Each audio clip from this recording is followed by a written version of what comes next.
I think the question of will AI replace us is the wrong question. I think the question that I would like for you to consider is how do you use AI without losing yourself?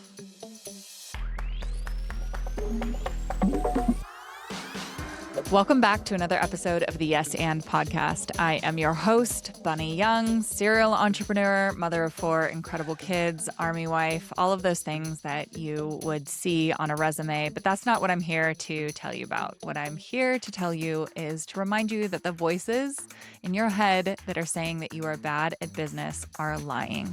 There's no playbook. You get to build a life and a business that look just like you, and that work for you, not the other way around. And not by going faster, but by going deeper into the strategy and the energetics that make you and your business a unique unicorn.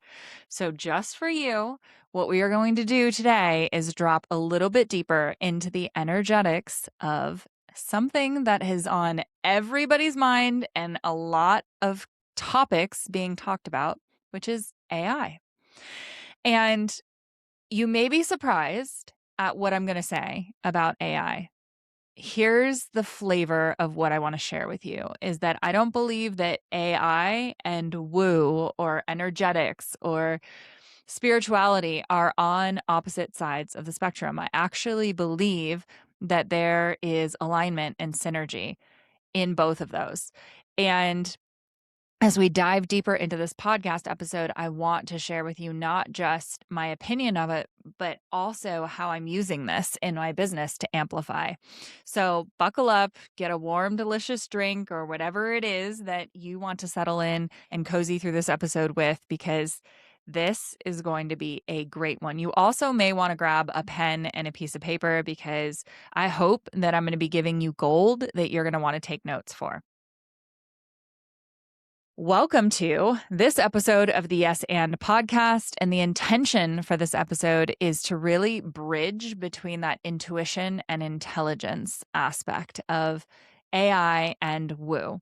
And also how, as a leader in this space and in this industry, whether it's in coaching or whether it's in entrepreneurship, I feel like you can use AI to be able to create even more safety and more power and more alignment. And I also want to cut through all of that bro marketing AI hype and outsourcing your power to AI, as well as this concept that the woo aspect is just to like sit on your couch and manifest $1 million without actually taking action. So I think a lot of the things that you're holding yourself back with in entrepreneurship and that I've held myself back with in entrepreneurship are not solved by AI, actually. I think that AI is a tool. It's the same thing as money. It's the same thing as a laptop. It's the same thing as a car. It can only get you to the destination if you're willing to put the energy into it, if you're willing to use that resource, and then it becomes an amplifier, an incredible amplifier that I'm going to be sharing with you, just like the little mind-blowing ways that a tiny bit of automation, a tiny bit of strategy, a tiny bit of systemization through AI can just blow your mind. And I also want to share with you some of the tech and some of the tools that I'm using.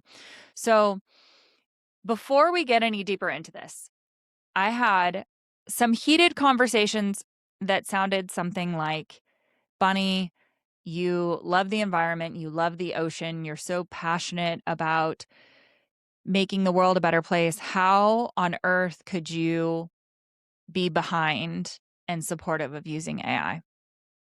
So here's how I think about it. Cars are ruining the atmosphere. The invention of cars had a negative impact on so many things in this world, in the environment, in the atmosphere, in mortality rates. I could go on and on about the invention of cars, and I could focus on that. And I can also choose to focus on emergency services and medicine and fire services and travel and being able to see loved ones at a more frequent rate and being able to travel long distances at a shorter timeline and all of the incredible miracles that came with the evolution of transportation. The thing that I think that we're missing is that AI is not new.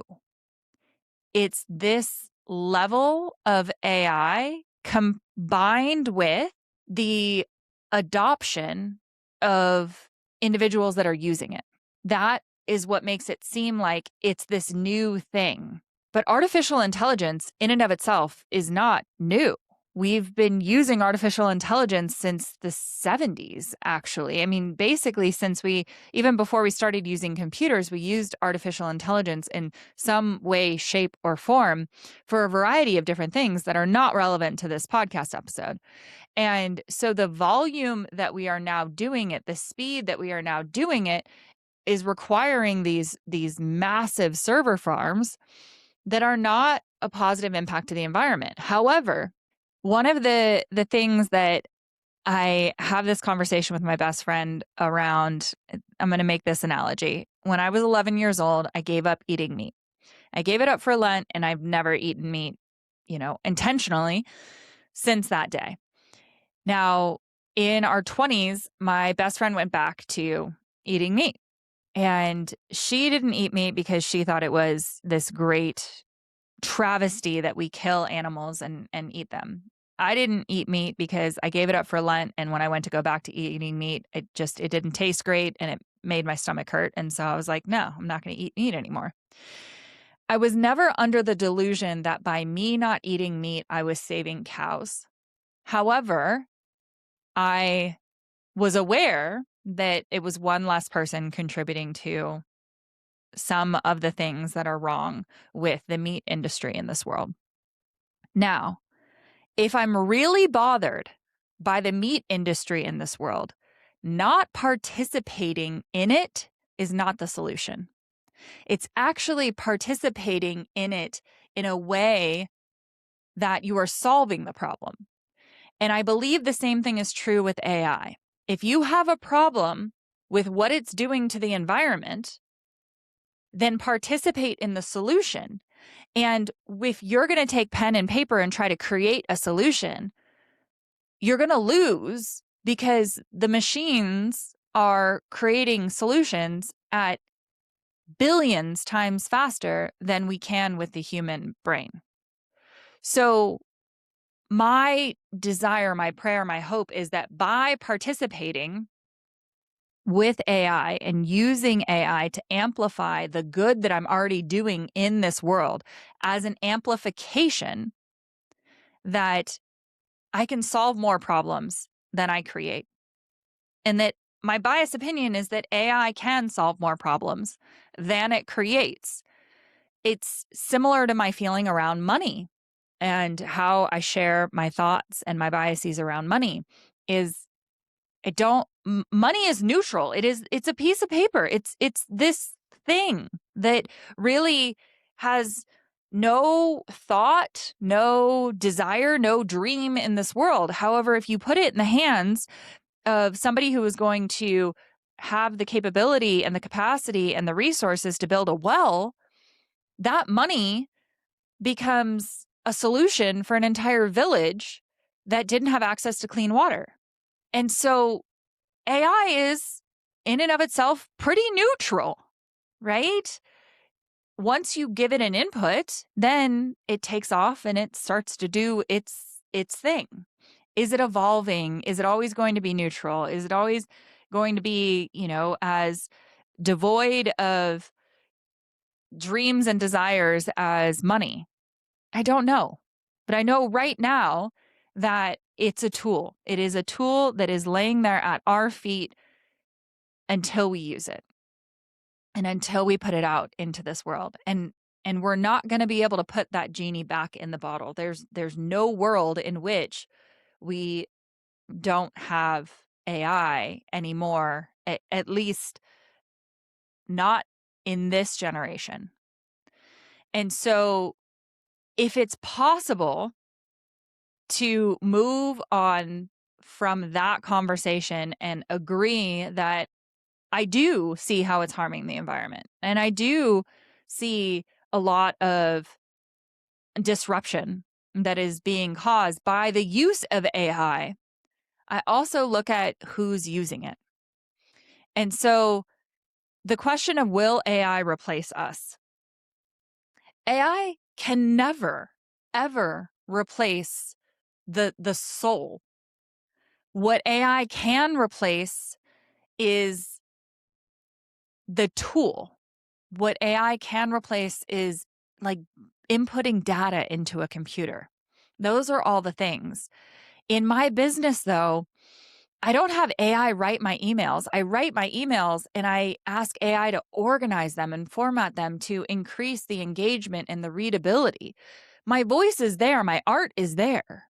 It's like using a tool for increased comprehension. I think about it as I used to work at a school for the deaf and blind in Tucson, Arizona. And I think about how that community felt when cochlear implants started to become more and more mainstream. And you had individuals that felt like you're abandoning the deaf community by using this tech to be able to hear sounds.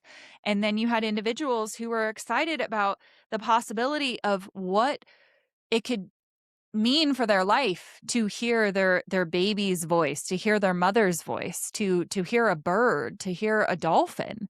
So it really is like the energy with which you're putting into this. If you believe that AI is going to replace you, my encouragement to you would be to raise your standard of how special you are. And the authenticity that you have can never be replaced. There's only one of you in the entire world. AI is never going to be able to replicate that. AI can't replicate the way that it feels for me to hold my kids. AI can't replicate the look that my husband gives me at the end of the day that tells me how much he appreciates and loves me. AI can't coach the way that I hold the container for our DEFY calls on Thursdays. That's not going to happen. And what I can look at is the things that are not any of what I described that AI can help me with so that I can do more of those things, so that I can have more looks with my husband, so that I can pour more into our DEFY community, so that I have more time to hold my kids. Because I think the question of will AI replace us is the wrong question. I think the question that I would like for you to consider is how do you use AI without losing yourself? How do you use AI to not replace you, to not write your content for you, to not write your nurture sequences, to not take you out of your business, but rather to bring you further into your magic? It's not a conversation of AI versus authenticity. It's authenticity supported by AI, in my opinion. And that either or thinking, I think, gets us in a lot of trouble. AI is here as a tool, as a resource for us to be able to amplify our magic if that's what we choose to use to be able to overcome burnout. But there's so many things that AI can never touch that still require your soul and your passion and your intention and your authenticity. What AI can help you with is to be more consistent in bringing that out into the world and looking at it as, okay, we used to do, when I started my companies, it was all offline organic. So it was how many conversations could I have with people in person? And then the internet and computers. And so then it was like, how many rooms can I be in and connect with? And it was like I was still having these conversations with these people, but I didn't have to get on a plane or I didn't have to get in a car to go connect with them further. I could send them an email. I could go to their website and learn more. And so it was like it accelerated our ability to connect.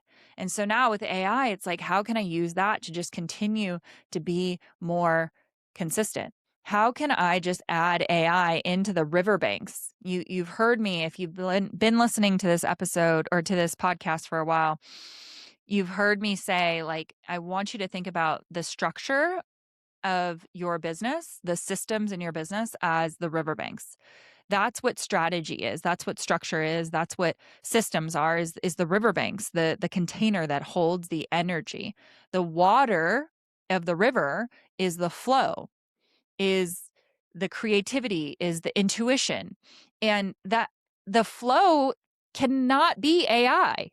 You've seen Instagram posts where people are trying to replace their magic and their flow with AI. I mean, I even have captions that my team has written, and I'm like, those sound so flat. There's no flow. What AI can do is it can provide and support the systems of the container so that you can put more and more of your energy and your magic in it. And you need both in order to have a healthy river, right? Being able to have all of the structure, all of the systems, but never actually putting your energy, never actually putting your magic out in there is going to be a drought. And putting all of your flow and all of your magic and not having any systems to be able to repeat it, not having any systems to be able to support that, the direction of that energy and of that flow, is just going to lead to a flood, and then both lead to burnout. So, how do we integrate AI into your life and into your business and not lose that woo aspect? Because again, they're not on opposite ends of the spectrum, but not lose that energetic flow aspect. And just dropping into your body and understanding that your entire body is a system and is a structure and is its own level of intelligence. And the mind will tell you different things than your body will tell you. And so I talk to clients who are using AI, and I'm like, be mindful of the hallucinations of AI, because I've seen clients AIs that are just cheering on the most, like, how do I use a nice word for this? Ludicrous strategies. And it's because the AI was not put in a position to have access to enough information to be able to provide the support to that client. And so remember that it's very similar to your mind versus your body. Is like your mind is very loud and very noisy and has a lot to say. Your body is softer and is quieter, and it takes more practice to kind of drop in, but yet your body is actually what holds 85 to 90% of your energy and your power, not your mind. And so AI is just this noisy little chatterbox. You have to remember to bring your energy and your power and allow that to go through AI so that you're directing AI. It's not directing you. That's something that I really want to make sure that you hear me on, and take a moment and pause and write that down, is that you are directing AI. AI shouldn't be telling you what to do in your business or what to do in your life. AI is giving you information, and then you're the one who is the meaning maker and putting that into action. So, one of my goals with this episode is to remove a little bit of the fear and reposition that AI as a tool of support ultimately to your power. AI is not creative in the way that humans are. It's simply language processing, repetition, speed, pattern recognition, systems. That's all it is. You're still the artist. AI doesn't originate truth. It just organizes and amplifies whatever the inputs are. So it's still your responsibility to have the highest input. And that comes from living your life outside of a computer and interacting with other human beings. And then AI can just organize and amplify whatever that is. One of the first things that we do in DEFY is I have all of our individuals that join DEFY do 30 ideal client interviews. Sometimes this takes a week. Sometimes it takes a month. Sometimes it takes 6 months. Sometimes people are so resistant to finishing their 30 ideal client interviews that it's something that we're not talking about until the very last part of the program. And it's like, well, they want to build the business. They want to build the outline. They want to build the modules and the membership and discuss pricing and all of that. But it's like, until you have the connection, until you're plugged into the energy, there's no clarity and there's no truth. Once you are on that road of understanding the energy of the magic that you want to bring into this world, we can build a business around that. And that is the same thing as AI, is like AI can come in and amplify that, but it could never clarify for you your truth unless you have the input first. I tell people often that, like, when they say, well, what do you do? I'm like, I could tell you what my businesses do. What I do, I would have to show you. Like before there was the word for magic, what was a magician? You didn't know what to expect from a magician. You didn't know that they were going to make a person disappear or levitate or, pull a rabbit out of the hat. Like, these are things that just didn't make sense until we had exposure to it and we recognized it. Oh, that's magic. And so there's people in this world that know what coaching is, but what I do, this alchemy of life and business and energy and strategy, like, there's no word for that. And so my invitation is to connect with another being, another soul, by demonstrating. And then once I do that over and over again, then I can go to AI and put those transcripts of those sessions in and say, like, how would you describe this? And yet it's still not going to be the same level of magic of experiencing it, because AI doesn't give you your voice. It just is reflecting what you feed it. And if I don't have the words, then AI is not going to have the words. But AI can inspire me with some of the language. And then when I'm reading it, it's like, oh, I resonate with that, or I don't resonate with that. All right. And so there's a lot of fear with AI and disconnection. And I actually think that just like I said with the cars, if you're willing to use it as a tool, AI can provide you with more time and more energy and more resources for more connection.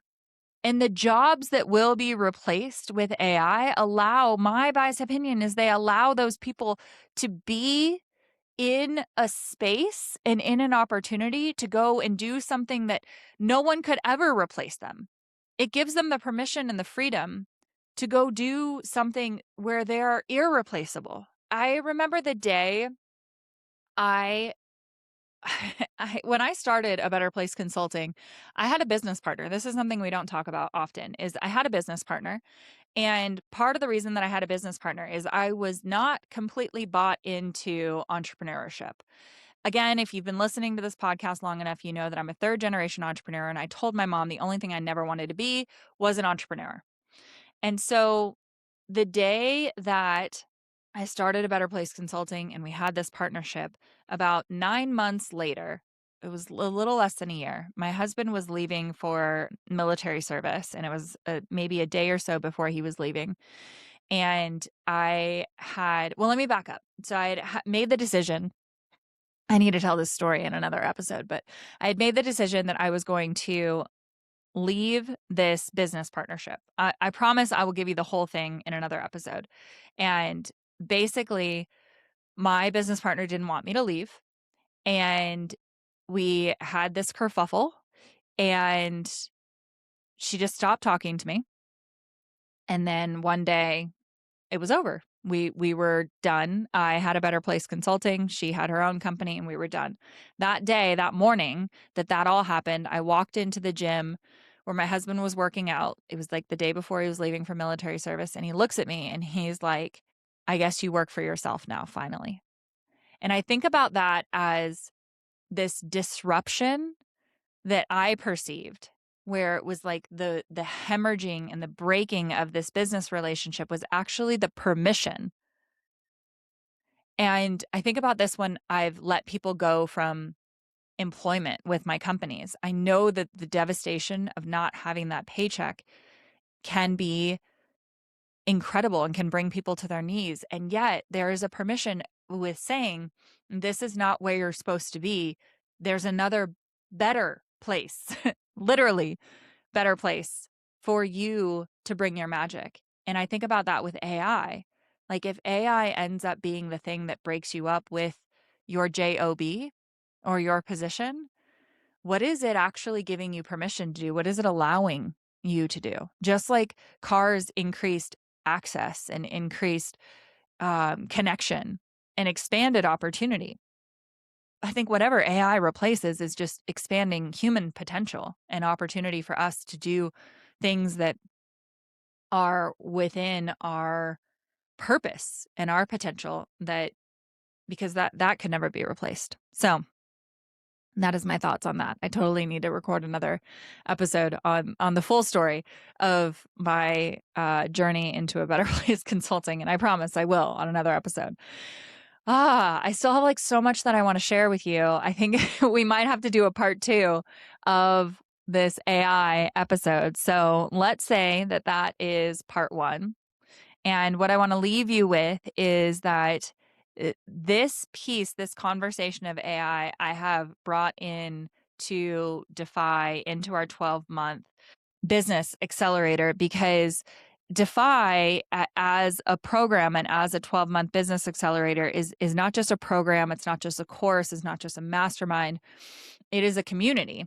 And this question, the reason I'm bringing it to the podcast is that it's a part of our conversation in our community and DEFY, in my communities and my own masterminds, and all of that. And so if you're like, I love this take on AI, I love the conversations that we've started, and I want to explore more of what that would look like in bringing even more AI into my business and into my community to support my magic, we've got you. That's like exactly what we do inside of the program. One of the many things that we do inside of our DEFY community. And so you can go into the show notes, you can click the link to learn more about that and find an invitation for you to be able to explore what it would mean to be more in this energy. And for those of you who are already in the DEFY community, I love you guys so much. And for those of you that are listening to this and are like, yes, I just want to hear more about AI and other versions of the Yes and podcast, we have so many more seasons and so many more episodes coming for you. So check the show notes, because we've got some special things down there for you, from templates and AI resources and my tech stack. I'm going to go fully into my tech deck that I'm using for AI in part 2 of this episode. So I'm going to close it off for now, put a little bow around part 1 and go into part 2.